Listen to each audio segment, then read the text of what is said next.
Nice chilled out start to this Tuesday, January 25th edition of Real Talk. That is, of course, Ayla Brooke and the Soundmen from their release on Fallen Tree Records.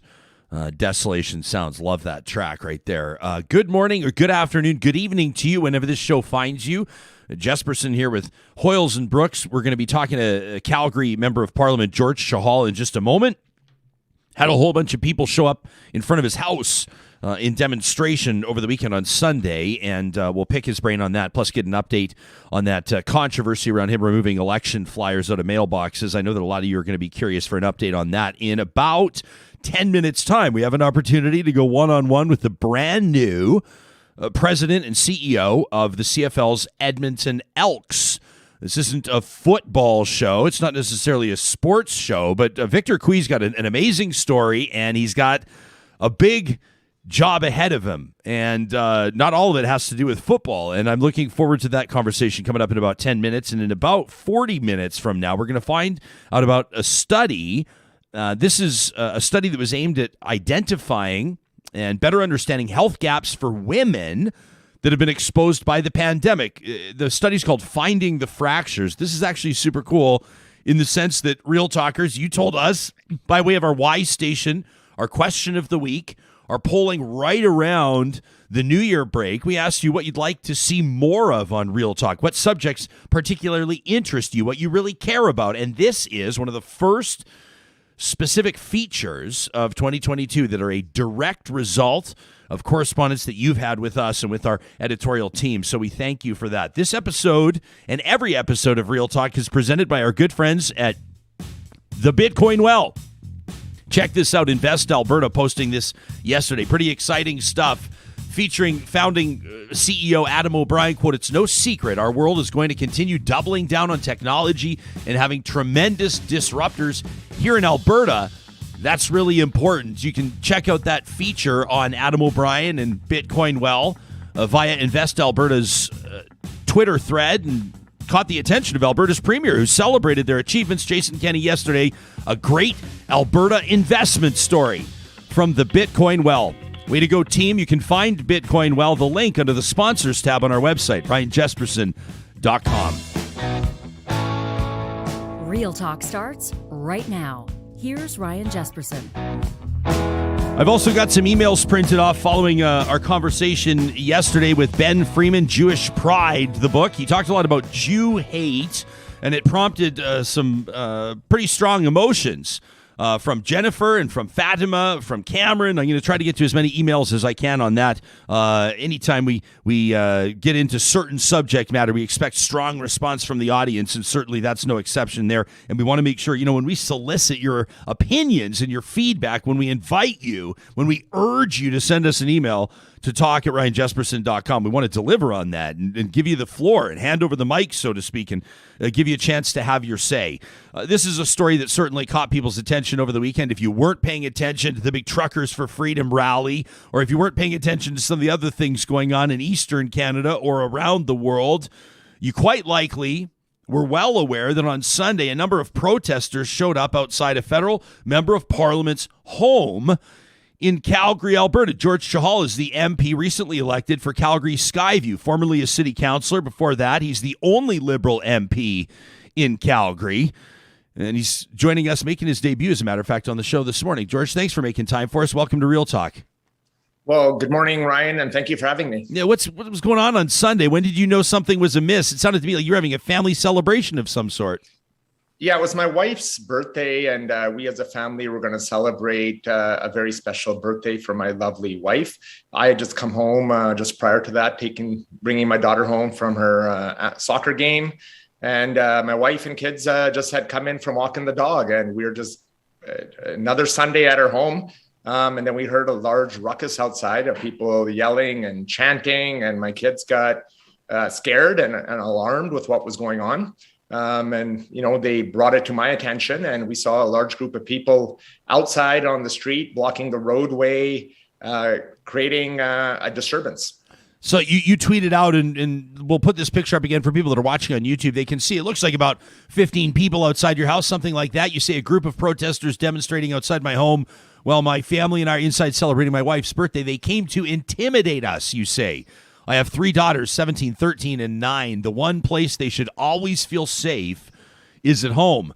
The majority of people will not disagree with you on that. George, was this a first? I mean, you have experience in politics through your professional life. Was this a first?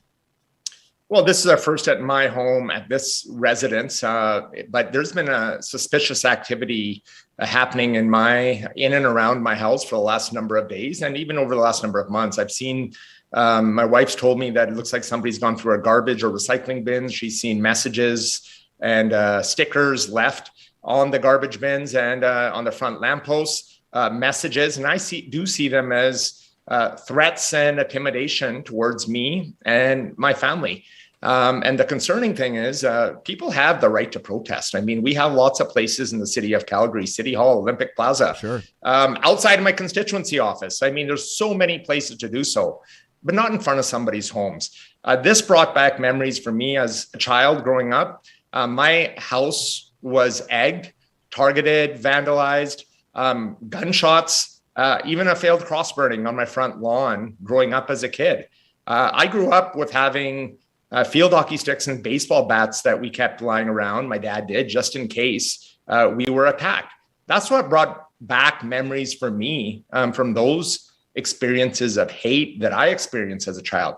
For my kids to see this in front of their home, that they could be, walking their dog, or my 9-year-old wants to go play and make a snowman and then being targeted by people like this, it's quite concerning. They say it's about vaccine mandates and masks. Then why do you show up in front of somebody's house wearing a ski mask or a cat mask?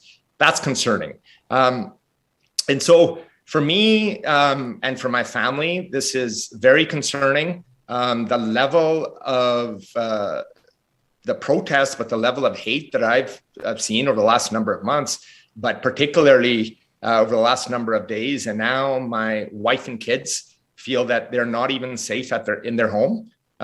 That's a problem for me. And that's crossing a line, because I can tell you, if there was an encounter where I was coming or going, I mean, I don't know what could have happened. I don't know what could have happened to me or my family or anybody else in that matter. And I feel bad for my neighbors. There's new mothers with newborn babies and seniors and folks just trying to enjoy a Sunday, and then their neighborhood gets disturbed by a bunch of radicals blocking our street and our sidewalks. George, as mentioned, you're the only Liberal member of Parliament in Calgary. You're one of only 2 in the province of Alberta, along with Randy Boissonneau up here in our hometown of Edmonton. Well, I should say Calgary is my hometown for what it's worth, but where I'm currently living here in Edmonton. You mentioned these horrific experiences that would scar you, obviously, or at least impact you as a child or as a young man. I mean, including a failed cross burning, you say, on your front yard. It is undeniable that is a racist symbol. Do you believe that this weekend's demonstration was purely related to politics? Do they find you as the dartboard that they can aim at because you're the Liberal MP and this is a federal policy, the vaccine mandate that they're talking about? Or was there a racial element to anything this weekend? Well, this organization does have ties to white supremacy. And I've, from what I've viewed and looked up myself, I've seen that of providing misinformation and disinformation to the public. That's a tactic they use to radicalize people. George, who's they? Who is they? Is this group have a name? Well, it's the stickers that I saw outside of my home, and I think you've put up as well, and the Anon and I believe it's the White Rose, whoever they are, I don't know. These are just the stickers that I've seen, and I've done a little bit of a research on the internet. And so that's concerning to me. There is an element within this group of targeting me because I'm a Liberal MP, because I've had a strong view in promoting vaccinations. My constituency, the Upper Northeast, has the highest rates of vaccinations in the province of Alberta, 99%. That's not by accident. Our constituents, we worked hard to make sure people got vaccinated. I promoted literature, billboards to help do that as a city councillor. And I'm continuing to promote that. But I mean, to target that why show up at my house wearing a mask then? If you don't like wearing, if you have an issue with the mask mandate and the decisions we made at City Hall. These are concerns, but now we've seen politicians use this rhetoric to inflame these people. You've seen that with people who ran in the last election who weren't elected, but you've also seen it from elected officials here in the province of Alberta, but in the House of Commons as well, promoting this type of behavior and firing up these folks. And you know what? It ended up on my doorstep and on my street, and I don't like it. And if they're going to come target and threaten me, that's not cool, because they're targeting my family, my wife, and my kids. It's not political anymore. They've made it personal. And I see that as a personal threat. Yeah, I mean, it is absolutely never, ever acceptable to show up at a politician's house ever to intimidate them, message them, confront them, or otherwise. Raki Pancholi, an MLA out of Edmonton, tweeting this yesterday to me. She says, I get a lot of awful comments on social media, but not one of them give me as much pause about running for office again as the people who have told me over the past few weeks that scaring my kids in their home is the right thing to do because making me uncomfortable is the point. Raki, a mom of young children as well, points out that Alberta's former health minister, Tyler Shandro, and his family were accosted at a Stampede event. I know a lot of people are going to say, well, Shandro showed up on the driveway of a doctor. So we're not participating in a race to the bottom here, folks. We do have an ask-in, an interview request with Health Minister Minister Copping, who had people show up at his door as well. Completely unacceptable. George, I know that you'll condemn all of it. What supports do you have in place now? What steps are you taking? I won't get you on the record. I know talking about all your security because that sort of defeats the purpose. But are you having to take extraordinary or unusual measures right now? Well, we are. I mean, we're looking at all of our security measures at our home and place of work. I'm also concerned for my staff. We've had people show up to the office causing a disturbance, and I'm concerned about their health and safety as well. So we're looking at all measures at the office and at home. I'm really concerned about my kids, their health and well-being, them being able to walk our dog or just go play outside. That's concerning for me. That's completely unacceptable. I'm a public person. I ran for public office. I've been in the public eye. I hold Chai with Chahal events in public all the time. I welcome people to come and meet me and chat with me at all my public events, but don't cause a disturbance to get your point across. There's a way to have a conversation. I'm open to doing that, and I'll continue to do that. I've held town halls at City Council every year when we weren't in the pandemic, when I could. I have with Chai with Chahals in public parks and playgrounds and at the local community center. So I'm easy to find, but targeting my wife and kids, that's unacceptable. George, I'm assuming you called Calgary Police. What did the police tell you?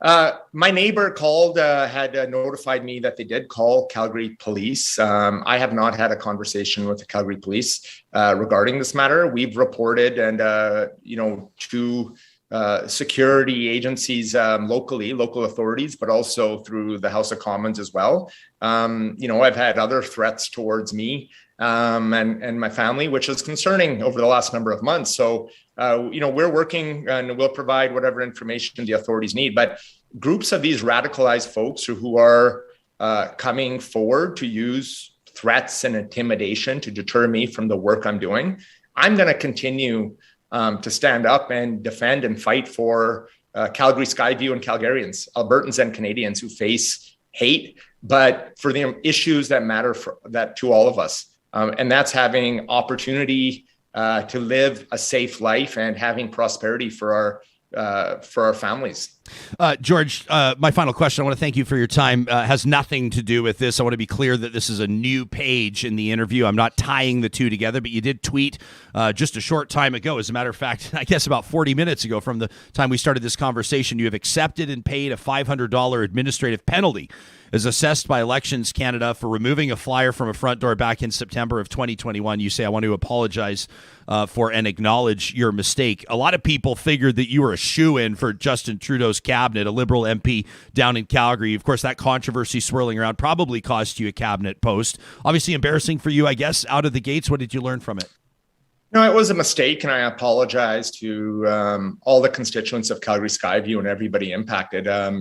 It was a mistake, and it was happened one time. So for me, it was a mistake, and I apologize for that. I've paid and accepted the administrative penalty levied by the House of Commons the elections office after the review, and I accept it and I own it. And I'll make sure I continue on to represent my community just the way I have as a city councillor, to make sure I advocate for their issues and concerns and get results. Do you think it cost you a cabinet post?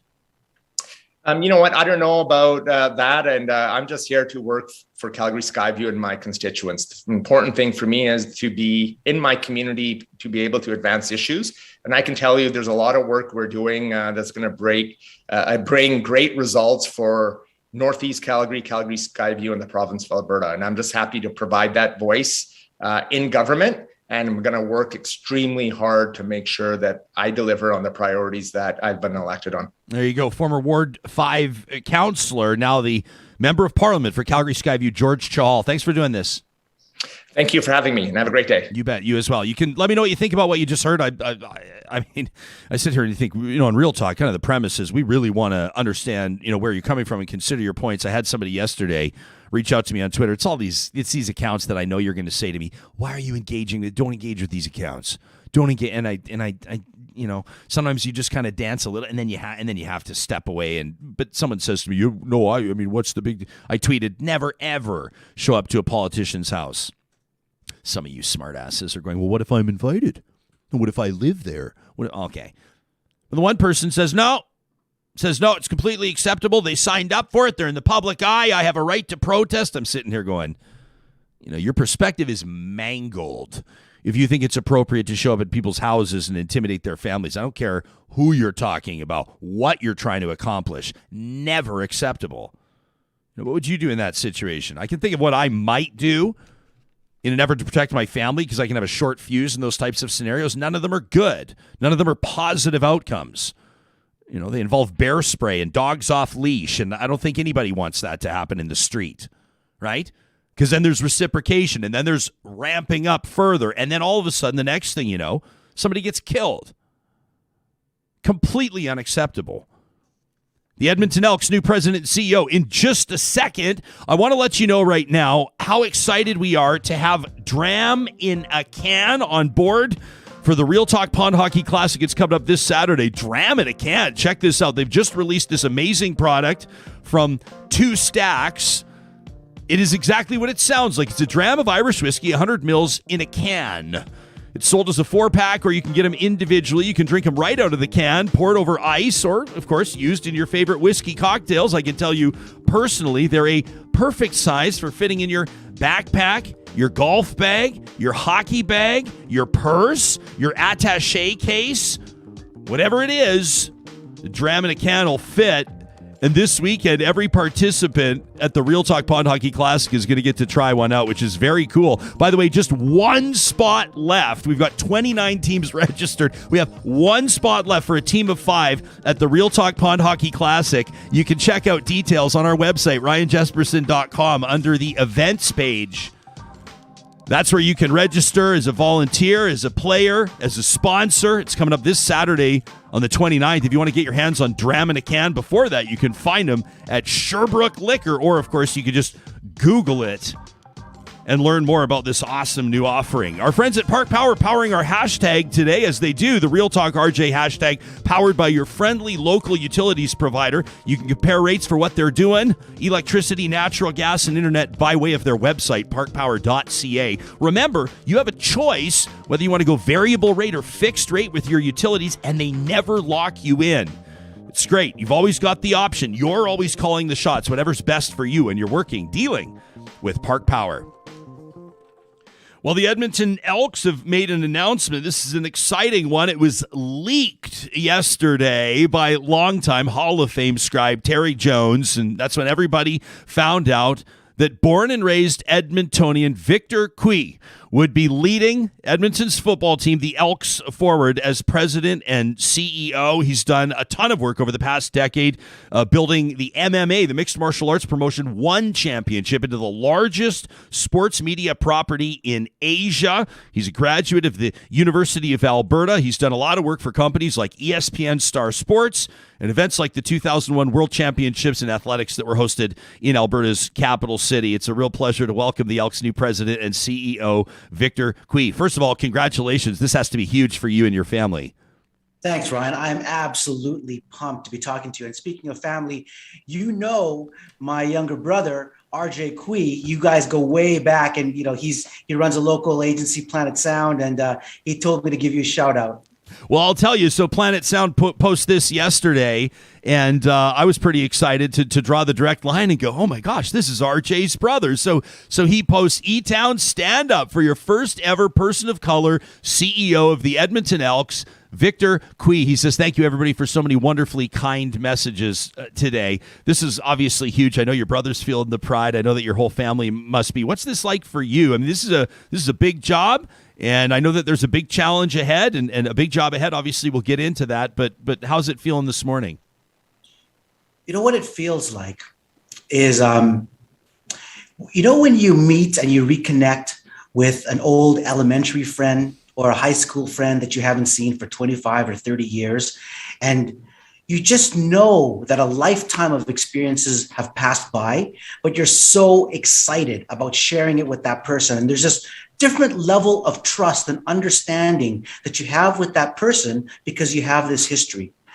That's what I feel like today. I'm so excited that my whole life and my journey and my 25 years of sport experience has brought me back home to an opportunity to contribute to the city that I love, that I think is one of the best places in the world to live, with a team that I'm passionate about, and contribute this skill set that I've acquired to the organization and hopefully make a difference.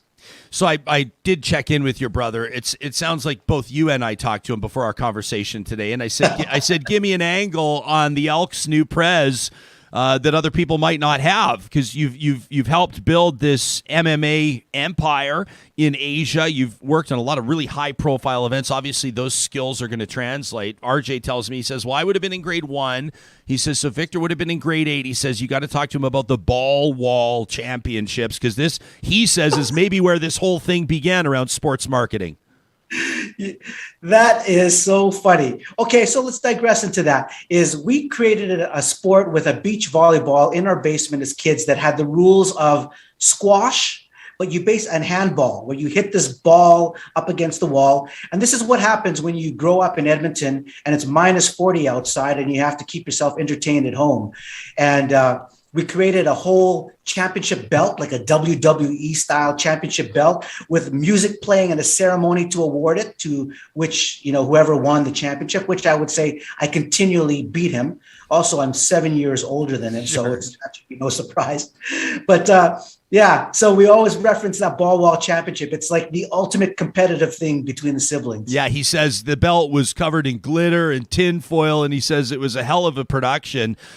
Victor, you've got obviously a mandate here to increase attendance, to grow the season ticket holder base, obviously to do what you can from the president and CEO's office to improve the on-field product, though obviously we can talk about Chris Jones coming back as coach. I mean, there's been a basically complete overhaul of this club. There's the bigger picture as well that the Canadian Football League is looking at, the challenges that the league faces, many of these same challenges on more of a macro lens. So where does the work begin, and how do you think you might approach it differently than some of your predecessors? Well, Ryan, I'm fortunate that my Rolodex is other CEOs of global sport properties. And I've been able to look at their best practices and see not only what they've built historically, but how they've reacted to one of the most dramatic and challenging periods of this pandemic for sports business, and take all of that knowledge and apply it to the team and where we're going. So there's a lot of challenges up ahead. And I've said this many times before. One of the things that we are very lucky about is that we've got a fantastic board of directors led by Ian Murray as the chairman, and a fantastic team that have been able to survive what will probably be the biggest challenging period of their entire life in sports business. And here we are today with a new season, a fresh outlook, ready to tackle a new challenge. Now, there's a lot of work ahead. I won't downplay this at all. But in a lot of ways, the challenges that the team are facing is what everybody in the world is facing. So there's solutions there. We have to figure out what are the right solutions that make sense for our community, our shareholders, our season ticket holders, and pay respect to the tradition that we are the administrators of maintaining. Victor, do you feel, I mean, is there a damaged, there's certainly a strained relationship between the team and its fan base, in particular season ticket holders, and we can get into a lot of it. I would say if you know, you know.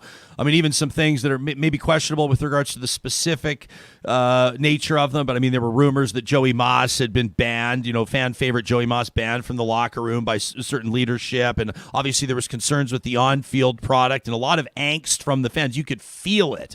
You could almost feel it. Do you believe that this is a fan base that's open to repairing that relationship? And what's your first message to this fan base that's been one of the greatest in the CFL since inception?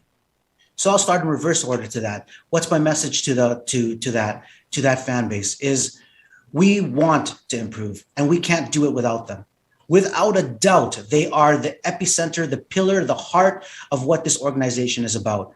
And I'll go back to your first part of the changes that we need to do and things that that the organization is facing.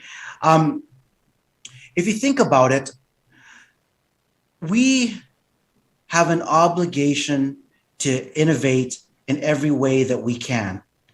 And I don't know yet what those solutions are. And this might sound counterintuitive, but I love it when our fans get mad and complain and hit me up on Twitter. And it's like, that would seem that something that should be the worst part of the job. But to me, it's not. Why? Because that means we have a fan base that still care. They care. And if you care, you can still do something. Now, if we were messing up and everything was going wrong and there was all these problems and nobody was complaining, that means we have no hope to succeed. But because we've disappointed people, they want us to improve. They want to see us get better. They're cheering for us. It comes out in a different way. It comes out as criticism. But actually, the message is, we expect better of you. We expect better of the team. And we want you to deliver this to us. So that's the challenge that they've issued. And that's how I embrace those criticisms. So Terry Jones, the columnist yesterday, and I don't have to tell you or this audience that Terry says what he thinks. In the opening line, the lead of his piece, breaking the story that you're going to be the Elks' new president CEO, says a news conference will be held Tuesday to introduce arguably the most overqualified employee in the entire history of Edmonton Elks football. As far as I'm concerned, Warren Moon is a former employee of Edmonton Elks football. So what does it mean for you to be ranked up there by Terry Jones? Well, there are some hyperboles that make great headlines, catching headlines. That's got to feel good, though. Here's the thing, Ryan, is this opportunity for me isn't about ego. It isn't about career advancement. I'm so fortunate in my life today that I'm in a position where I can pursue things that are driven by purpose, driven by passion in my heart. I'm just very lucky that I've got this global skill set that I'm able to align that with. And I do this because I want to see greatness in everybody else. I want the team to succeed. I want the community to be putting up posters of our players in their room because they inspire them like the way I was inspired as a kid. And so that's the part that excites me. This team has a history of incredible, iconic leaders that have contributed to the city and to the province. Peter Lougheed, Don Getty, Bill Smith. I mean, these are leaders that emerged and cut their teeth in leadership with this team. And I'm nowhere near any one of those guys. I can only hope that I can continue to carry the torch. Board Chair Ian Murray a while ago. What was this, back, I think, in November, in addressing the state of the team following the firing of President Chris Presson and GM Brock Sunderland and the team's head coach as well, basically in talking about the majority of the fans at Commonwealth Stadium, quote, our demographics are brutal, they're old, they're disproportionately male and white, even though that isn't representative of our community. He's since sort of walked back or tried to massage those comments, but when he made the comments, personally, I went, yeah, like but pardon me, it might be uncomfortable for some people to hear, but that's a huge step in the right direction. And if I can speak candidly for once on this show, having an old white guy saying that the fan base is all old and white was even more significant. Now, your own brother pointed it out in celebrating your new opportunity yesterday, a person of color in this role, and obviously a younger person with a lot of experience in building major sports brands. So how does that comment there fit into, or how is it relevant to the job that you're about to start? Let me first say that I have never met a group of leaders from our board of directors at the Edmonton Elks that are driven more by just pure passion, absolute heart in the right place. And you're talking about the best of the city's leaders. Like, you go into that room with that board of directors and it is intimidating because these guys all run successful businesses and they've had incredible accomplishments in their life. So first of all, I want to give credit where credit's due to the board for having done what they've done, and Ian stepping up to be actually in the line of fire with all these changes. Now, I'd say this: I didn't get this job because I'm Edmontonian, although I am very proud to be Edmontonian, and I truly believe this is one of the best cities in the world to live. I didn't get this job because I'm Asian Canadian, although I am extremely proud of my Asian heritage and very proud of my cultural heritage. I got this job because the board of directors decided that of all the candidates in the world that they found and were looking at, that I had the skill set and I have their confidence to take this organization where it needs to go. And that is that part I can take credit for, of my career, of what I've built and the sacrifices that I've done. The other part of those first parts of being born in Edmonton and being Asian Canadian, that was just luck. I didn't do anything about that. And that's thanks for flashing up that picture of my gorgeous mom and my fantastic dad. And family has always been at the forefront of my priorities and everything that I do. I love it. And obviously family is going to be huge in adding that next generation of Elks fans, right? I know that there's been a lot of talk about the role that the football team has had over the decades, having players show up in schools and participate in football camps, and the relationship that they have with the Golden Bears football team at the University of Alberta, and obviously minor football in Edmonton. And this is a really big deal. How about this for a compliment? We've got Deborah, who's watching us live on our YouTube, and she says, I'm not into sports, but I could listen to this guy for ages. That's a good sign, Victor, out of the gates. Let me ask you in closing. Well, what up, Deborah? And I like the digital flirt, so thank you. Yeah, there you go. Maybe Deborah's going to bring all of her circle down to opening kickoff, maybe your home opener, which would be a big deal. It'd be nice to see it packed there. This one's a little bit more for the football fans in the house, for the Elks, as we wrap our time. I know you've got a busy day ahead of you, obviously. Chris Jones coming back. It's got to be a big deal. I know that when he left Edmonton to go to Saskatchewan, a lot of fans were, quite frankly, a little bit pissed off about it. And I think Saskatchewan felt like it was a bit of a flex. How does it feel to get him back as coach, as general manager, and what do you think that means to the team? I am so pumped with it. I thought it was one of the best decisions that we've ever done. I've had fantastic discussions with Chris over the last week or so.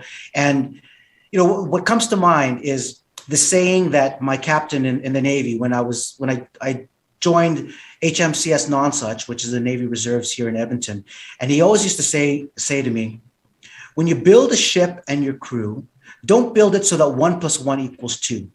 Find the synergies so that 1 + 1 = 3 and your force multiplied.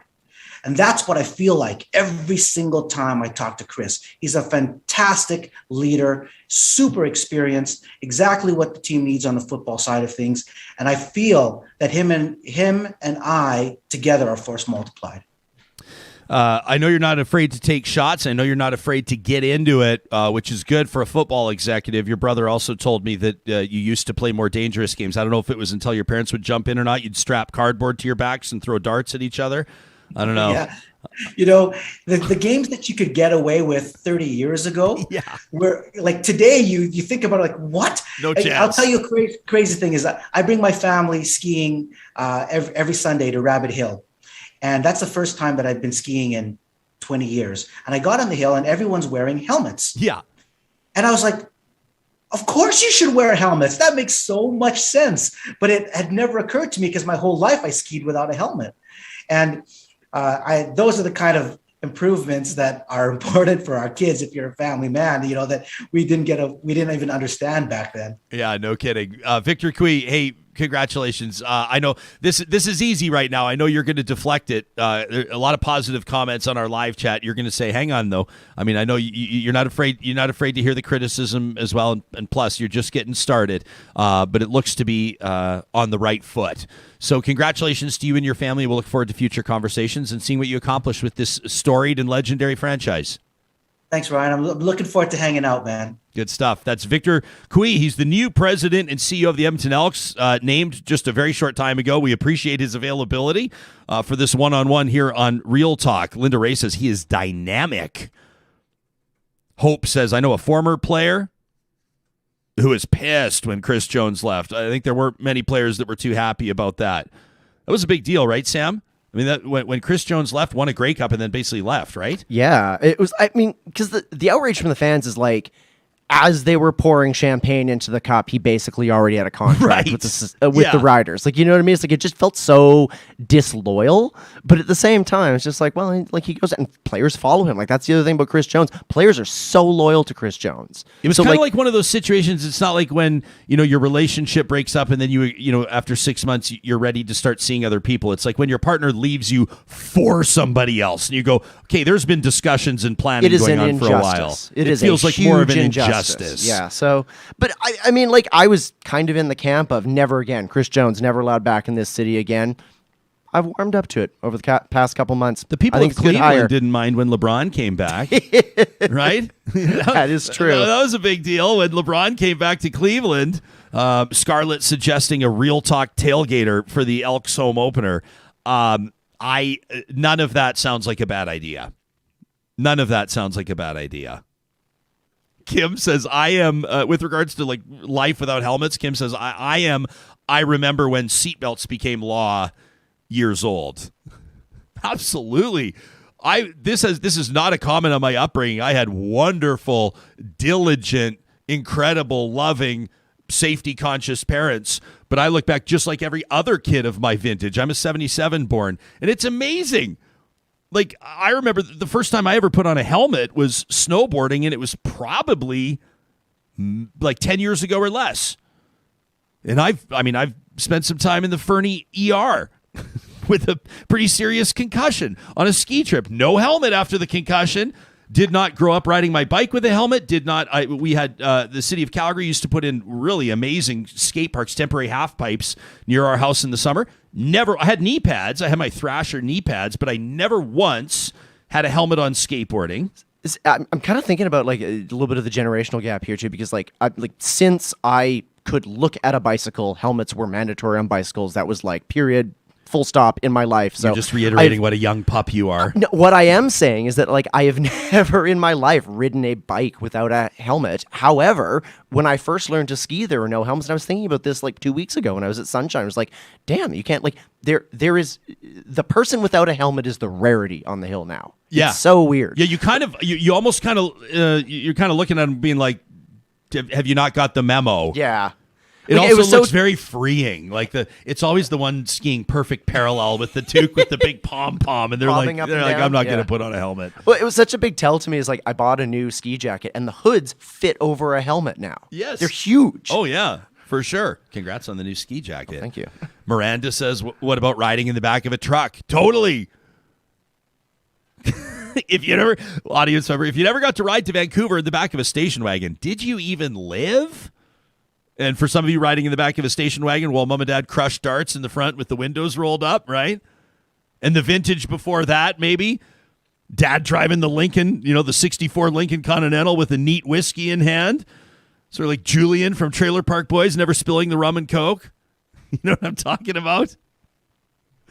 Oh, my goodness. Landscapeedmonton.ca is where you can find out more about what Eden Landscaping does. Their process is a little bit different. I'm not sure if you've contracted out landscaping services in past, but a lot of time you're going to have to hire a designer, and then you're going to want to hire a general contractor, and then they're going to hire out subcontractors, and the whole thing, how do you keep a handle on it? What if something goes wrong? Who's accountable?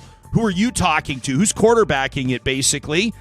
When you deal with Mike and his team at Eden Landscaping, they bring your outdoor space to life from start to finish, meaning they do the design, they're pulling the permits, they're ordering the construction materials, and they're getting the job done. They don't leave until you're completely satisfied. It's why they earn so many referrals and return customers. Check out their portfolio today at landscapeedmonton.ca. The team at Sherwood and St. Albert Dodge want to let you know some limited time offers end at the end of January. January 31st is when you're going to see up to 10% off. That offer will be off the table when it comes to Grand Cherokees. What about this? Up to $9,750 in total discounts on some selected Ram 1500 trucks. Plus deals on the 2021 Dodge Durango and the 2022 Jeep Wagoneer. You can browse their selection online, or you can go see them safely in person. Lots of space on those lots at Sherwood and St. Albert Dodge. Beautiful dealership in St. Albert. They just built that one. If you'd rather board a plane, if your plan is to get the heck out of Dodge, go somewhere hot, you feel like you've deserved a little time to breathe with sand between your toes, why not keep a little money in your pocket by parking your car with Jet Set Airport Parking? If you're flying out of Edmonton International Airport, out of EIA, you can save by booking online right now at jetsetparking.com. Use the promo code REALTALK, and you can park for $7 a day. You've got to book at least 24 hours in advance for travel all the way through to the end of 2022. The promo code REALTALK gets you parking for $7 a day at jetsetparking.com at Edmonton's International Airport.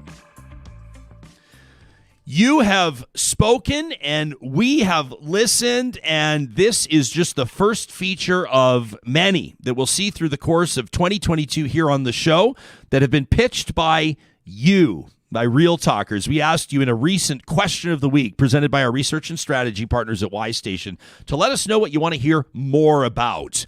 Some of it's internationally focused. Some of it's a little more local. All of it relevant. All of it matters to you. And that includes this conversation on women's health gaps exposed by the pandemic. We're going to be talking about a report called Finding the Fractures, which lays out a path to equity. And we approach this from three different directions. Dr. Jane Schulz is a professor and chair of the Department of Obstetrics and Gynecology at the University of Alberta, a large part of a clinical academic practice at the Lois Hole Hospital for Women in Alberta's capital city. Teagan Gahler is the Vice President of Development, Stakeholder Engagement with the Royal Alexandra Hospital Foundation and the Alberta Women's Health Foundation. And Suzanne Pescod is the Director of Marketing and Comms for a provincial nonprofit. She's a mom to two toddlers, 4 and almost 2. Congratulations, Suzanne. But it's been a challenging one for you, hasn't it, through the course of this pandemic? Health issues have reared their ugly head, not just for you, but for some beloved family members as well. Yeah, so I had a baby, my second, January 2020, right before, especially in Canada, we experienced a lot of impacts of the pandemic. I really struggled with a lot of postpartum anxiety following the birth of my son, which led me to delay seeking some medical treatments for another issue, which was completely unrelated to postpartum anxiety or having had a child. It took me until the end of 2020 to actually go and get it checked out. I kept pushing back. I kept not calling. I kept not doing anything about it. Both postpartum anxiety, a pandemic, being, a mom for the second time made me think I just can't be away from my family even for a day, which, sounds a little bit weird when I think about it, a year later. But it really was what I was thinking. And by the time I went into the clinic and to the hospital, diagnosed with a chronic medical condition that needed immediate treatment. And I'm still getting treatment for 2 years later. And I just think about all the reasons why I delayed accessing and getting that diagnosis. I am so confident that thousands of people are going to hear this and go, that's me. That's my story. And Suzanne, before we get into the report with the experts here and before we start talking bigger picture, it's been a tough one for your mom as well. I mean, you've got a different angle on this too, watching somebody else navigate a pretty difficult circumstance. Yes. So in 2020, my mom was also diagnosed with breast cancer for a second time. Similarly, there was a feeling of needing to put off going to get the mammogram, put off going to get the tests. And my dad, everything with the pandemic, you're worried about even going into the hospital, going into some medical facilities. Luckily, this was her second time being diagnosed with breast cancer. So she knew the importance of getting an early diagnosis. She went through having a mastectomy. We can say a year and a half later, it looks like she's, on the right track with everything, which is just wonderful. And we're so excited about that. But my goodness, doesn't it just hit home how important early detection and getting a diagnosis is, and getting access to those vital cancer surgeries is. No kidding. Dr. Schulz, you have conversations with people like Suzanne, and it reiterates what we hear at a bigger picture level, that there are strains on the healthcare system, that people are having different barriers in front of them when it comes to accessing healthcare services, and that the ripple impact of this pandemic is sort of manifesting itself over time in ways that maybe none of us saw coming. But we want to talk today about the specific issues that have impacted women and the inequities that have been exposed. Can you take us into this? Yeah, for sure. Thanks for having me. It's a huge issue, and I think it's been exacerbated more by the COVID pandemic and the fact that it's continued for so long. So the Alberta Women's Health Foundation did do this survey in May of 2021, where they surveyed just over 600 women in the province just to explore and start that conversation. And I think we're finding that some people are calling this a pink pandemic. It is impacting women more so because of the other aspects of their lives. So women still bear the burden of domestic duties, childcare, elder care, and there is documentation showing that women are working 35 sort of their primary job hours per week in other chores, and this is impacting their mental health, it's impacting their own well-being, and I think it's something we need to focus on. And the other concern is that a lot of routine screening for cervical cancers like pap tests and mammogram have also been deferred as part of the pandemic, and part of this is, as was alluded to, people being afraid to go into facilities because they're worried about exposing themselves to COVID. And we've even had women that are delivering babies and concerned about going into the hospital. And I mean, this is a terrible situation to be in. It's a conversation we need to have. We need to educate people. We need to make them know that we are there to provide care, and then just help women moving forward to get the care they need. We'll circle back on that and ask you what getting that help looks like and what changes you think are doable. Teagan, let's take a look at some of these numbers. It's become pretty apparent here that women face a 20% higher risk than men of dying or having heart failure during the 5 years following a heart attack. What about this? Specifically from the report we're discussing, 4 out of 5 women have been feeling more stressed during as a result of the pandemic. 8% of women have been diagnosed with a mental health disorder during the pandemic. What does that say to you with regards to where a good, informed process, an empathetic process, a responsive process goes from here? Absolutely. I mean, these numbers are shocking, but I don't think they're surprising. Anecdotally, we thought there was issues women were facing during the pandemic, but this survey really confirmed that. In our report, 63% of women said they've had added stress due to the pandemic. So where do we go from here? Continuing to support women in the province, and that's everybody's job, not just for women. And, through the Alberta Women's Health Foundation, we fund wonderful research projects to support women's health research, of course, and different clinical care tools that can be put into practice sooner. An example of that is we work with a researcher in Calgary to fund an online mental health app called Hope. And Dr. Dawn Kingston's app actually allows women who are expecting and in postpartum to access those mental health supports digitally, and screenings, and connect them to care online or in person in the closest center to them. And it's how do we connect with these women to make sure they have the support that they need to stay healthy and happy and continuing to contribute to our society. Such a vital part of that. And we don't want to see women leaving the workplace or bearing that burden. And both Suzanne and Jane have alluded to that today about what we're seeing. And you know, this survey confirms all of Suzanne's feelings. And so how do we work together in partnership to solve the problem? So, yeah, I mean, where does that work start? Suzanne, why don't we ask you, because you're, you know, one of the ones that are experiencing, this is your real life, right? A lot of times when you want to get a sense of the best way to walk a trail, you talk to the people that have the dust on their boots already. So, I mean, do you have a specific focus, or are you able to articulate a few things that you think would have really helped you or would really help you currently that you think could help other people as well? The access to those mental health supports, I think, were really important. You know, I've got 2 young kids. 2 years into a pandemic, I'm still stressed out all of the time about what we're going to do and how we're going to manage any sickness or illness, because it also impacts childcare. It impacts what my day-to-day work life looks like. So it's a lot of stress that I don't think I definitely didn't deal with when I had my first child.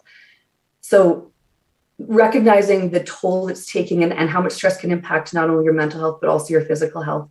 The chronic issue that I'm dealing with was really exacerbated by the stress that I was under, especially in 2022, when there were so many unknowns with a brand new baby. It really made the problem worse, which I guess is also probably what got me into the hospital faster, but that shouldn't have been the way it all happened. This is anecdotal, but pretty striking. Kim PG is watching us live right now. She survived a stroke this year, and she says, after I had my stroke, my community accessible rehab therapist told me that more young women have had strokes in the past year than normal. Doctor, have you heard that? Have you heard anything along those lines? Would that surprise you if it was true?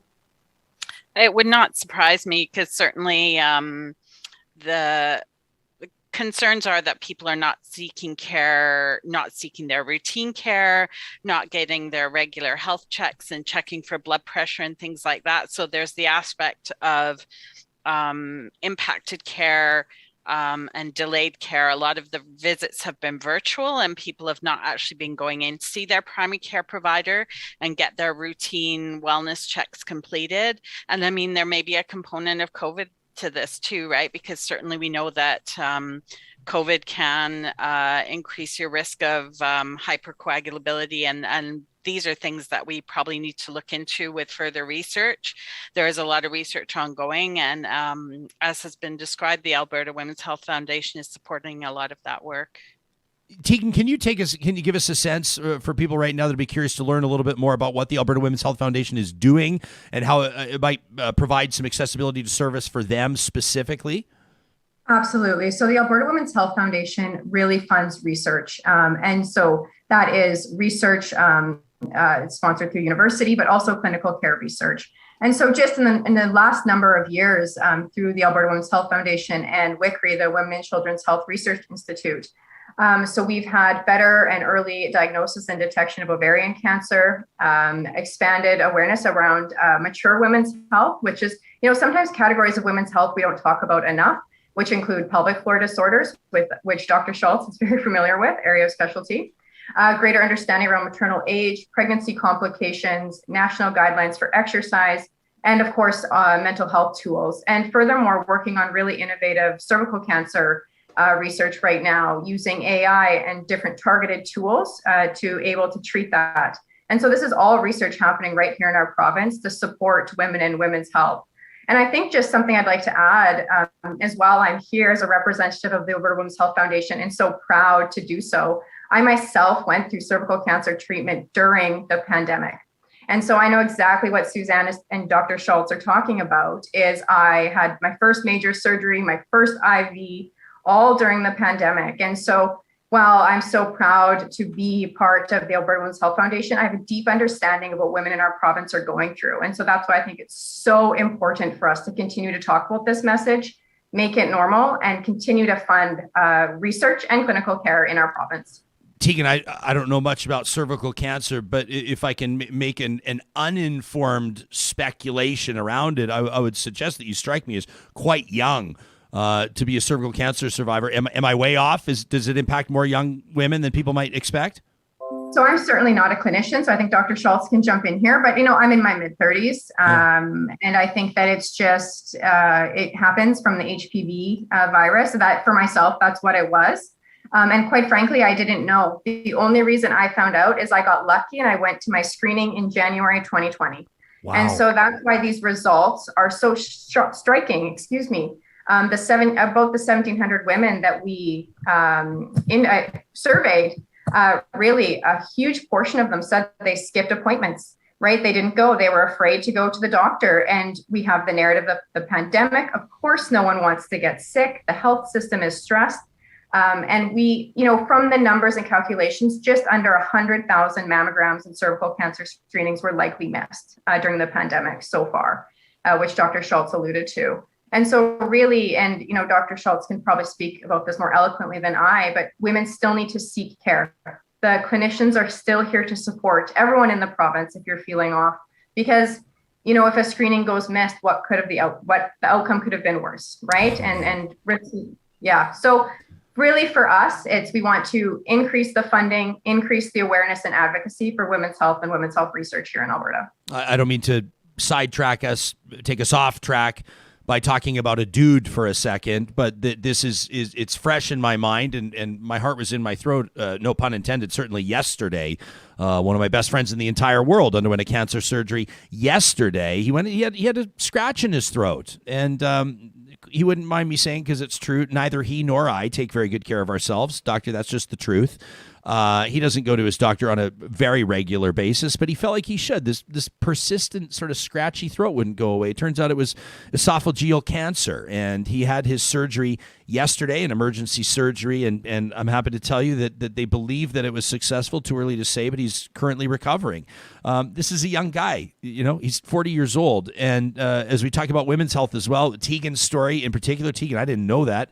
Thank you for sharing. I mean, it just reiterates. I understand. I get it. I understand why people might say in the course of a pandemic, healthcare system stressed, I'm busy, I'm discouraged, there's a whole bunch of sick people in the waiting room, yada, yada, yada. I'm not going to go. I'll skip my physical this year. It's easy to skip. If anybody's like me, they're kind of looking for a reason to skip their physical. So what's the message you want to get out there? I mean, in Teagan's circumstance, that could have been a life-saving move that she made to decide to go get checked out. I think I really appreciate everyone sharing their stories. It's a huge impact, like you mentioned. I'm glad everyone's hopefully doing well now, but I think it is to encourage people, please go seek the care. If you do feel that something's off or something's not right, please reach out and get help. The concerns are, like has been alluded to, with these postponed, whether it be mammogram appointments, cervical screening appointments, pap tests, and even coming back then to the HPV virus, which causes a lot of the cervical cancer. There have been delays of vaccination in school programs. Like I know even my son, who's in grade 8, his vaccination was delayed, and they're just doing catch up this week. And this is something that they should have completed their series 2 years ago. So there's these sort of ripple effects of some of these things that the vaccination nurses that should have been doing routine school vaccinations were pulled to do COVID clinics or COVID vaccinations. So there's sort of a domino effect of a lot of this stuff, and it really can impact things. And as Suzanne alluded to too, it's like the impact to mothers and working mothers. I'm a mother myself, and even the recent extension of the school break led our whole team into chaos, because then we've got kids at home and they're not even online on school. They're actually home, and I'm going to work, and I've got clinics and I've got surgeries, as does my whole team, right? So there's a lot of this bouncing back and forth and pivoting, and after 2 years of this, it just becomes exhausting. I have nothing productive to contribute following your observation, except to simply say I have no idea how people are doing it. and in particular women. It's we have so many conversations. This is my real talk. This is like the unfiltered real talk. We talk about how gender roles are changing and the blue and the pink jobs and everything. That's true and that's great. And every family has their own dynamic. But the fact of the matter is, statistically speaking, in society, a lot of these duties do fall more in front of women. You ask about barriers in the workplace. You ask about all the things around equity in the workplace. And this is a consistent talking point. So I know it to be true. And that means that when there are these changes, like Kids Home Doctor, like you just said, that a lot of times it's just such a challenge for women and other caregivers. And I just, what do you even say at this point? You keep urging people to kind of keep their chin up, Suzanne. I don't know. I guess encouragement can go a long way, but at the same time, people are still just one foot in front of the other, right? I would guess that would include you and your mom with these diagnoses. And how's your mom doing, by the way? She's doing really well. She's a big advocate again for early screening. Go in, go get checked. She's been through this twice. So she's had now, I guess officially it's a double mastectomy. It's just so important to get those things checked. Ryan, you tell everyone, keep your chin up, keep putting one foot in front of the other. Our family right now, everyone is home. Again, we've got 2 toddlers. It's busy and it's hard. And my partner is wonderful and he's incredibly helpful, but yesterday I'm in a meeting and they're screaming, mom, from upstairs. And I have to shut the meeting down and run upstairs. And the most helpful thing I've encountered so far are really flexible workplace policies. 3 people on that call all said, go, we get it. This is a strange time we're living in. And the relief that you feel to just take a few blocks of that, I guess makes me very emotional right now. The relief you feel when you're getting that compassion from other people, knowing that this is just really hard, is so important. Well, Suzanne, to pile on more emotion, there's people on the live chat right now saying they're going to book their mammogram today. So you're making a difference. I sure appreciate the 3 of you making time for us today amidst all of the work and advocacy that you're doing. Oh, and healing up as well. And I wish the 3 of you good health in all of the contexts in the year to come. We've been talking to Suzanne Pescod, Teagan Gahler, and Dr. Jane Schulz. Thanks for this. Thank you for Ryan. having Take us. care. Appreciate the conversation. Friends, if you'd like to read this report in its entirety, it's available to the public. Again, this is the Finding the Fractures report at albertawomen'shealthfoundation.org. We'll get producer Sarah Hoyles back in on this in just a second. Sarah's working from home right now. Obviously, our team is responding and pivoting. I see questions every single show, which is understandable, so we can address it every single show. That's no big deal. I know that not all of you join us every single show for the entirety of the show, but Hoyles is working from home. This is simply our team's response to the Omicron variant. It ran its way through our team through the first couple of weeks of January, and in this current studio, the studio we're working from for the next short while our new studio is under construction, there's not a ton of square footage. And so despite the fact that we've got our air purification units and the plexiglass and we do all the things and we're all vaxxed and boosted, we're still doing everything that we can to just make sure that everybody's comfortable. So Hoyles is all good for those of you that were asking, and is working from home, which means she also gets to work alongside her dogs, which is pretty awesome. I've seen a lot of people taking different steps during the course of this pandemic, and a lot of the messaging, it's been interesting too. Sam, when Sarah's back with us, you can just go ahead and bring her in. And this was kind of an interesting one I saw from my buddy, the advertising that goes on right now. So you'll have advocacy, for example, from the Alberta Women's Health Foundation talking about finding the fractures. I've seen a lot of advertising on TV about Dry February. I think it's for the Canadian Cancer Society or it's cancer research. That's the benefactor. And the language is very plain and direct and to the point and relatable, and I quite like it. They basically say, let's be honest. Over the past couple of years, it's been challenging for everybody, and a whole bunch of us have been drinking more than we usually would, and maybe now's the time to consider going dry in February, or as dry as you'd like. And they're meeting people where they're at, and I think it's such a unique mindset right now where it's not been a challenge for like a few days or a couple of weeks or a month or even 1 year. Essentially the messaging now is, listen, we get it. It's been tough for everybody. A lot of us have developed bad habits, and now it's time to maybe start easing toward making healthier decisions. Have you noticed the same thing?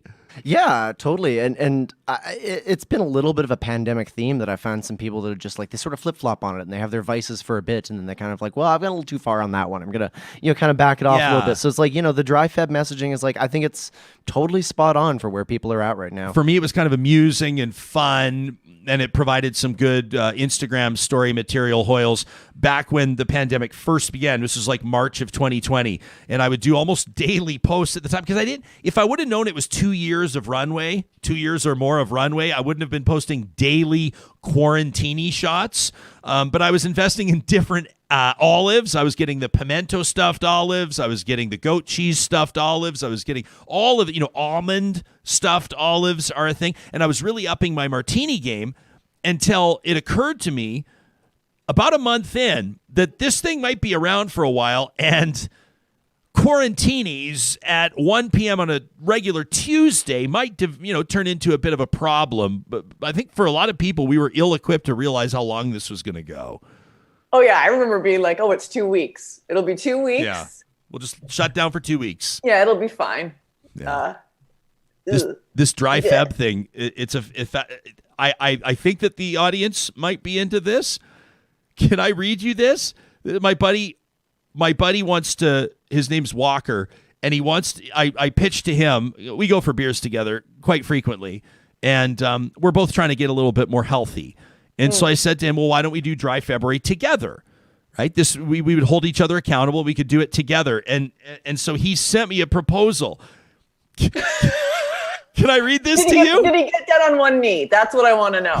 This is like a business plan. Okay. You might call it an indecent proposal. He says, because dry February, I was talking to Carrie, my wife, yesterday. She's rolling her eyes. She says, if you're going to do it, just do it. Just have a dry February. There's no asterisks. There's no deals. There's no get out of jail. Just dry, no drinking for the month of February. So Walker sends me this. He has goal at the top. Goal to noticeably cut alcohol consumption by at least 75%. Okay. He says, based on an estimated 4 drinks a day, that's a possible 100 drinks minimum over the course of February that you would eliminate. He says the goal is to get that number under 20. He says, so we'll start at negative 20 points. Now, if you have a day where you have no beer, he says, then you get minus 3 points. He says you can't have any mix either. So you can't be, drinking like rum and Coke, stuff like that. He says every day completely without alcohol, you get plus 1 point. Okay, any corresponding days in succession, you get plus a quarter point. So if you have 4 days without a drink, you take off a bonus point. Don't worry if you're losing interest and your head's spinning, same as me. He says a Friday, Saturday, or Sunday without booze is worth 2 points. He says if you are together with your friends and you have a 0-carb beverage, that's minus half a point, but every other drink is minus a full point. He says it's forbidden to use even a half point on 3 consecutive days, but you get to wipe out 1 day. He says, for instance, if I have a date and I realize that in order to bring it home, I need to have 3 more old fashions and a bottle of wine, that day would be stricken from the record. This is Walker's proposal. Huh. I'm thinking that it might be easier to just go dry. Well, there's so many things I want to unpack there. There's a lot to Number one, he's single and in the market. Okay, well, thank you for clarifying. Yeah, but I would encourage him to try to do that without a drink. It is very possible. I know he can do it. To pick up a lady or whomever he is interested in, without a drink. I don't know. I always wonder about. Yes, I like the idea of a dry February. Great, or like in January, some people had done resolutions or goals around limiting or curbing or stopping or halting their alcohol consumption. But to me, I almost want to go back up and say, like, why are you drinking? Yeah. Is it just going to be replaced by something else? Are we avoiding something? Well, I think that number one, boredom, and number two, stress. There you go. Yeah. Boredom and stress are probably big ones.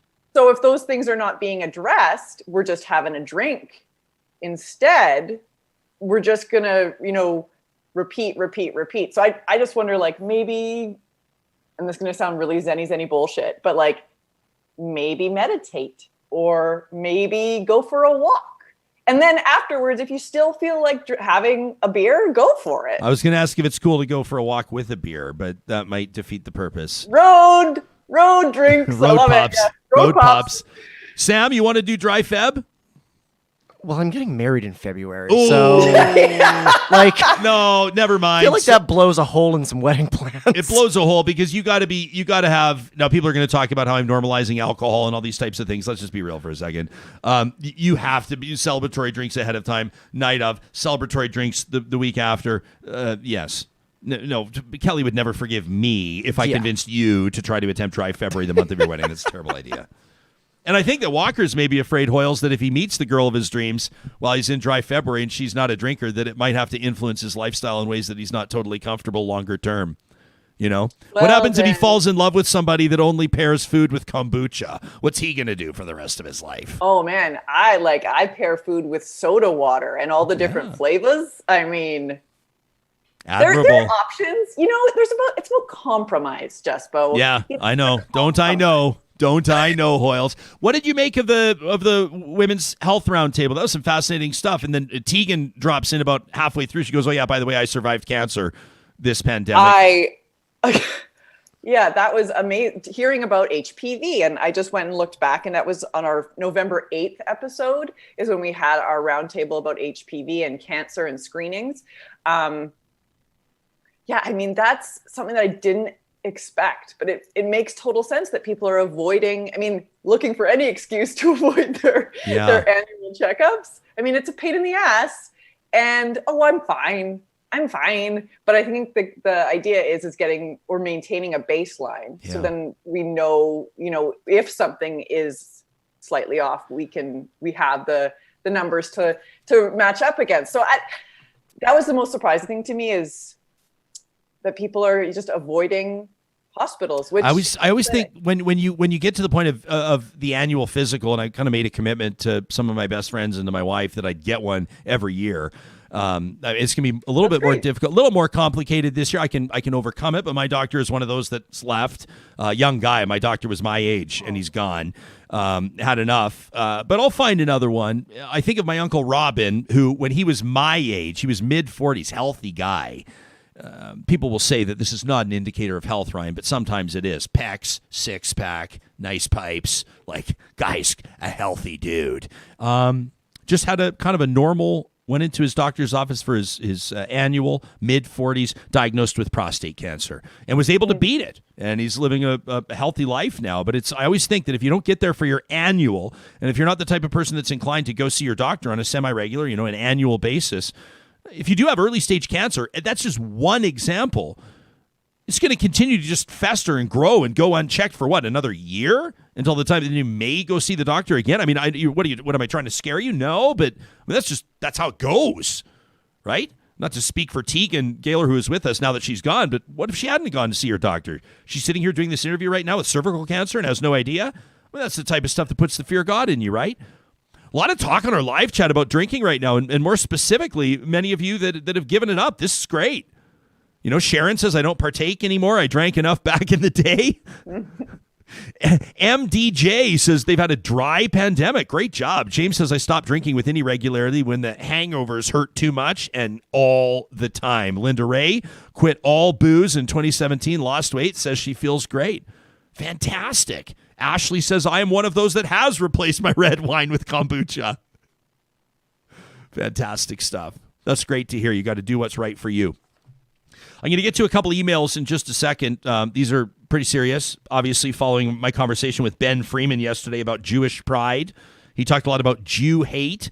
Those emails coming up in just a second. I wanted to remind you that our friends at Kubi Energy are hiring right now. This is their spring hiring blitz. If you're looking for a change in your career, if you're underemployed or unemployed, but you bring a lot to a team environment, they're looking for you. They're hiring on the sales side and on the installer side, which means that journeyman electricians and electrical apprentices, well, they're going to be hiring up to 25 of them all in, 14 of them right now.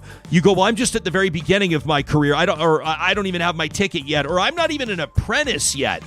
They're looking for the people that'll still be there with them, contributing to building what they're building on solar infrastructure, solar energy solutions. If they find the right person, they'll make sure you have the right opportunity. I might be speaking right to you right now, huh? kubyenergy.ca is where you can get in touch with them and find out more about their spring hiring. Our friends at Local Waste, keeping it local in construction, commercial, and residential waste and recycling collection. 2022 is a huge year for them. They're expanding their footprint across the prairies in Alberta and Saskatchewan with announcements of new communities being added on what seems like an almost bi-weekly basis. You can contact them at localwaste.ca. They love to compete for your business. If you have a small business, maybe you're doing a home renovation, maybe you got a big, huge hotel that you're managing, they'd love to find out how they can bring your payments down and increase the quality of your service via localwaste.ca. Our official Real Talk wine of the month is Kendall Jackson. You can learn more about this iconic West Coast vineyard at kj.com, including their commitment to sustainability. I absolutely love this, what they're doing with water conservation, solar power, renewable energy, land preservation, and of course, they've been honored in big ways. You can learn more about this family-owned and operated business, one of the most iconic vineyards in the United States. You can get it wherever you find fine wine here in Western Canada at kj.com. Ask for Kendall Jackson wherever you get your wine. And our friends at the Dairy Queens of Northwest Edmonton and Sherwood Park want to remind you, if you got a hankering for DQ treats, maybe you'd prefer to take them home, to have them at your availability, at your convenience. Why not put a box of dilly bars, a box of DQ ice cream sandwiches in the freezer? This month, you mentioned Real Talk or me, Ryan Jesperson, at the Dairy Queens of Palisades, Nemeo, Newcastle, Westmount, and Baseline Road. You can buy one box of ice cream sandwiches or dilly bars and get the second one free at the Dairy Queens of Northwest Edmonton and Sherwood Park. Sarah Hoyles is keeping an eye on other developments, what's making news today. And before we get into the stories that you're following, Sarah, I wanted to follow up and provide the final results for our unofficial, unscientific Twitter poll yesterday. This on the Truckers for Freedom rally, this convoy that's making its way across the country to Ottawa to protest the vaccine mandate that Canada has. The Americans have the same one. I commented on it yesterday. Here it is. This was, quite frankly, perhaps an enlightening survey result, but kind of boring. It was one of those where by the time we had 300 or 400 or 500 votes, the results held true all the way through to our final results with more than 5,200 votes, where 81% of respondents told us they do not support the convoy. 12% told us that they do. 5% acknowledged they have no idea what's up, and 2% elected other to leave a comment, and they told us how they were feeling about that truck convoy. I thought it was poignant, a couple people noting yesterday that 82% is, a matter of fact, a little bit lower than the general vaccination rate across Canada, which is hovering around 85-90%, depending on where you look. So though it is an unscientific survey, I wouldn't be surprised if approximately 4 out of 5 Canadians look at that convoy and kind of roll their eyes. I mean, I saw all different kinds of posts and responses yesterday. One of them being that, you know, this trucker convoy is a white nationalist movement. And I was like, I actually agree with that. I think that basically sums it up real nice. We'll actually have a trucker on the show tomorrow. Our pal, Mike Duggan, who has been on the show before, he is a truck driver, and he'll be joining us to talk about it. Mike talked to us from the cab of his truck when he was stranded in BC, right, due to the landslides? Correct. Okay. Yeah. I will say, and I'll be interested to dig into that assertion. I've seen some people saying that some of the organizers of this convoy have ties to white nationalist movements, et cetera. I also think you got to be a little bit careful painting with a brush that broad. There's going to be, but that's a pretty heavy thing to levy towards someone, to be calling a whole group of people white nationalists. But certainly there have been elements of this truck convoy and ones prior that were problematic. And a lot of times you look at who the organizers are, and that's going to probably go a long way into forming some people's opinions. I'll look forward to that conversation. Of course, we've got a bunch of people sending us emails too. We encourage that anytime to talk at ryanjesperson.com. What else are we following today, Sarah? What else is right on your radar? Well, I mean, when we look at it, talking of COVID and all that jazz, Spotify has been called upon by Neil Young. Yeah. Neil Young! Yeah. And he basically said, it's Rogan or Young, not both on Spotify. Neil Young put up an open letter on his website saying, hey, Rogan is spreading fake, this is what he said, fake information about vaccines, potentially causing death to those who believe the disinformation being spread by them. He said, pick. You gotta pick. I don't think that this bodes very well for Neil Young on Spotify. You think? It doesn't really matter though. It's Neil Young. He's done. Like I don't mean he's done like he's washed up. He's amazing. I love Neil Young. Harvest Moon, blah blah blah. But he doesn't need the money from Spotify. Sure. So a matter of principle, and he has operated on matters of principle in past. He's been very critical of Alberta's oil sands. As a result, he famously has the Lincoln Continental that runs on biodiesel. Neil Young, a man of conviction. Joe Rogan is Spotify's $100 million man. Hey Sam, I don't know. I think if Spotify was forced to choose Neil Young or Joe Rogan, Joe Rogan's got the most downloaded podcast on planet Earth right now. Well, Spotify also really doesn't make money off of music. That's why they're so into podcasts right now. They make tons of money off of Joe Rogan. So, I mean, it's fine. I don't want to put words in my mouth. Spotify loves this. The fact that there's controversy just adding listeners to their platform, it's garbage. And it's actually kind of funny because when I read this yesterday, I kind of cheered. I was like, yeah, way to go, Neil Young, until I realized I like Neil Young and I use Spotify. So I guess that locks me out. So dusted off a few records instead. Hoyles, did I ever tell you that Neil Young, up until the Tragically Hip's Man Machine Poem Tour, their farewell tour, that Neil Young at Rock in Rio in the early 2001 was the greatest concert of my life? Did I ever tell you guys that? So he's just now he's bumped down to number 2. I can't see anybody ever knocking down the Hip and Gord from number 1. I'll never attend a better concert in my life. And I can't see anybody beating Sheryl Crow opening for Dave Matthews, opening for Neil Young with 300,000 people in Rio de Janeiro, Brazil. I don't see that. Neil Young, he came out and he's hammering, he's playing this guitar solo. There's 300,000 people. I remember doing I was just doing 360, just looking around me, just twirling around, just looking around me. It's like a whole city of people. 300,000 people. So Neil Young, he starts playing this guitar solo and he starts hammering. It's like Neil freaking Young. He's hammering away and he breaks a string and the crowd's going nuts and he's hammering away. He breaks another string and the strings are just sort of flailing from the, I don't have all the phrases, right? Not from the fretboard, but you know what I mean? The two's broken. From the tuning pegs. The tuning pegs and the three, and then breaks another string. And then it becomes very obvious that Neil Young is going to keep playing until he breaks every string on the guitar. And he finally gets down to the stage where he's just hammering away on the final string and he's just going nuts and the whole crowd's going nuts. I got to be careful about the framing of that shot, what I was just doing, playing the guitar there. If you're watching this on YouTube, he's just going at it, just hammering away.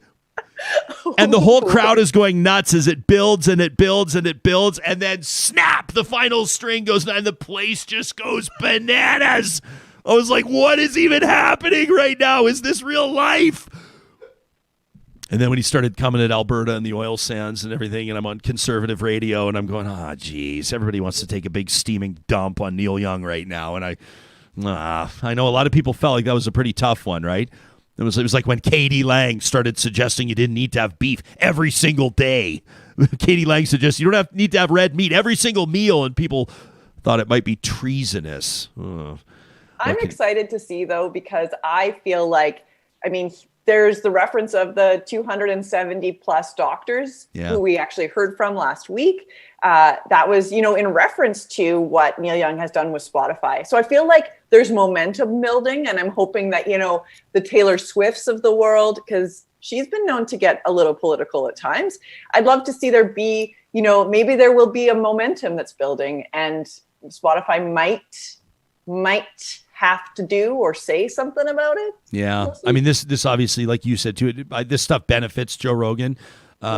His career's really kind of taken a hard swerve. Joe Rogan used to be, he was the host of Fear Factor. He's a likable guy. He's like the MMA. He was a stand-up comedian. Now it's just like, what the fuck is the guy doing? I feel like all of those things track. I don't know. Yeah, maybe. That's a fair point, too. How about this from O'Malley on the chat? Great point. Says Neil Young himself is a polio survivor, so no surprise he's doing this. He knows the value and the power of vaccines and the idiocy of people like Joe Rogan. Meantime, Deb says, I despise Spotify because it doesn't pay their artists fairly. I'm not sure. I should do some research on that.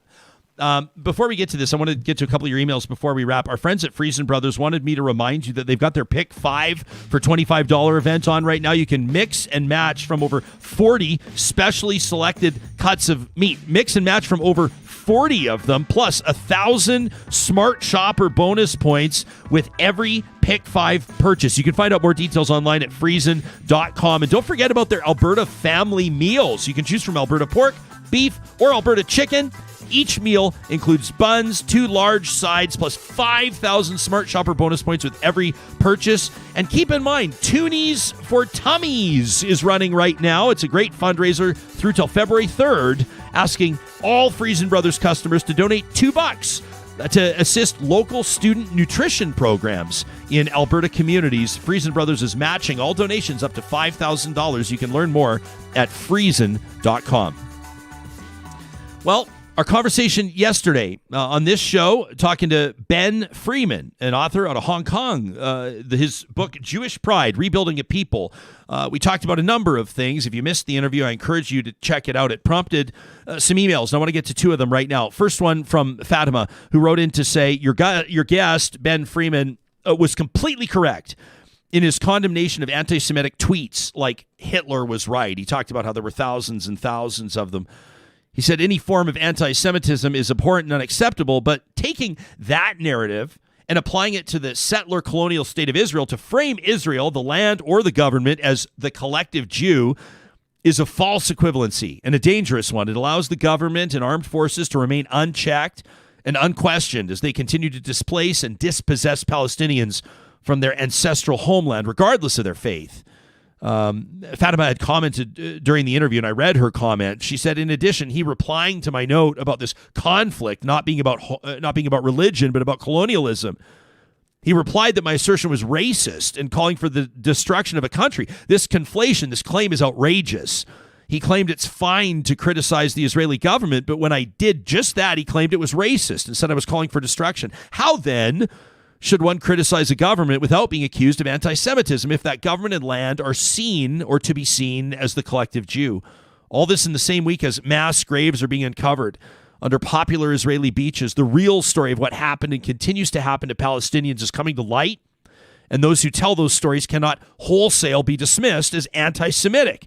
If your guest were to take his own advice and look inward, challenge himself, and confront his own bias, he might see that criticizing the policies of a nation state cannot and should not have anything to do with the religion of that state, just like the criticism of the Saudi Arabian government, which we often do, would not and should not be considered Islamophobic. That from Fatima. And this one from Jenny, who says, I want to begin by saying that I am a Jew who was born in Alberta, and I've lived my whole life here. I listened to your interview with Ben M. Freeman with great interest, as I knew he was giving a presentation on the 27th with the Calgary and Edmonton Public Libraries International Holocaust Remembrance Day. She says, I've been meaning to pick up his book for some time now. I'd also like to say, before I really begin my email, Ryan, says Jenny, that I fully support a Palestinian state and the occupation. But here's the thing. Jenny says, I shouldn't have to say that. That should be something I don't even have to consider having to say, so people will listen to me and consider my point of view beyond dismissing it, because they assume that because I'm a Jew, I obviously support Israel's every move. Can we stop and take a minute to consider how anti-Semitic that is? How often do folks ask random people of East Asian descent whether or not they support the Chinese government before they'll take what they say on End Asian Hate seriously? Can we just take a second to appreciate how utterly absurd this is?